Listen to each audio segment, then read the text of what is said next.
పెద్దలకి, నాతోటి న్యాయవాది, నా దళిత సోదరులకు సభాముఖంగా నా నమస్కారం.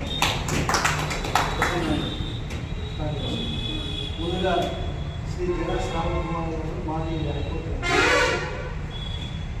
న్యాయమూర్తి గారికి సభాముఖంగా ధన్యవాదాలు తెలియజేస్తూ ఇక్కడికి వచ్చిన మీరు కూడా మరోసారి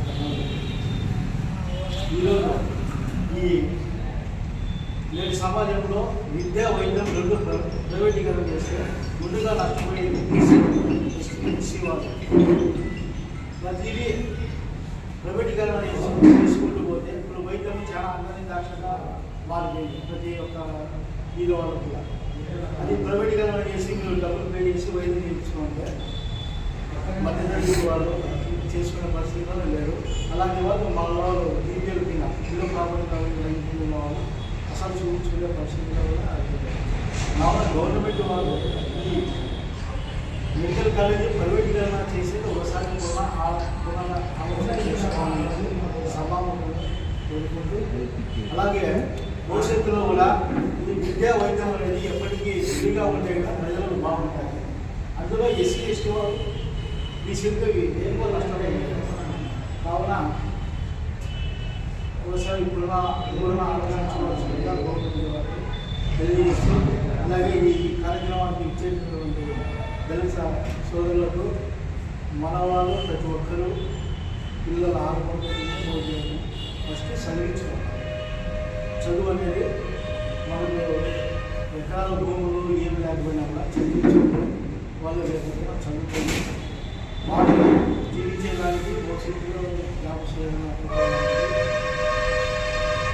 తోటి వ్యక్తులు కూడా సహాయం చేసేదానికి వీలుగా ఉంది. చదువులేని వాడు నా దృష్టిలో ఊరికేదో తింటారు ఉంటారు చచ్చిపోతారు. దానివల్ల వాళ్ళ వల్ల ఏ కానీ పిల్లలు వాళ్ళు చదువుకోవాలన్నా పిల్లలు బాగా చదువుకోవాలి. మా జనరేషన్లో కొత్త స్కూల్ పంపించారు, అది గవర్నమెంట్ స్కూలే. అప్పటికే ఈ విద్య అనేది ప్రైవేటీకరణ చేసి మేము చదువుకునే వాళ్ళం కాదు, డబ్బులు వచ్చేవాళ్ళం కాదు. ఆయన అంబేద్కర్ మహనీయులు రిజర్వేషన్ ఎవరు పొందేవాళ్ళు కాదు. అందుకు పిల్లలు అనేది వీలైనంత శక్తి మేరకు ఎంతవరకు చదువుకుంటారో అంతవరకు బాగా చదివించి వాళ్ళని విద్యావంతులు చేసి సమాజానికి పరీక్షించాలి. వాళ్ళు భవిష్యత్తులో దేశ నిర్ణయాలు కావచ్చు, మనకి మంచి పోస్టులు కావచ్చు. ఇప్పుడు నా వరకు మరాయణ మామూలు కూలి పని చేసేవాళ్ళు ఇంటివరకు ఏదో లాయర్ అయినా ఇంటివరకు ప్రాక్టీస్ చేస్తాను. నేను కార్యక్రమం పోయినా న్యాయవాదిగా ప్రాక్టీస్ చేస్తాను. మన జైలు పార్టీ తరఫున మీకు ఏదైనా సమస్యలు ఏదైనా సహాయ సహకారాలు నా నుంచి ఎటువంటి సహాయం కావాలన్నా ఎనీ టైం నేను రెడీగా మీకు సేవ చేసేదానికి సిద్ధంగా ఉంటాను. ప్లీజ్ సర్వీస్ ఏదైనా సమయంలో ఉండాలి. నా గురించి కావాలంటే నేను ఇంకా న్యాయవాదులు ఉంటుంది. మన వాళ్ళు అంటే మ్యాక్సిమం 100% నేను సేవ చేసేదానికి సిద్ధంగా ఉంటాను.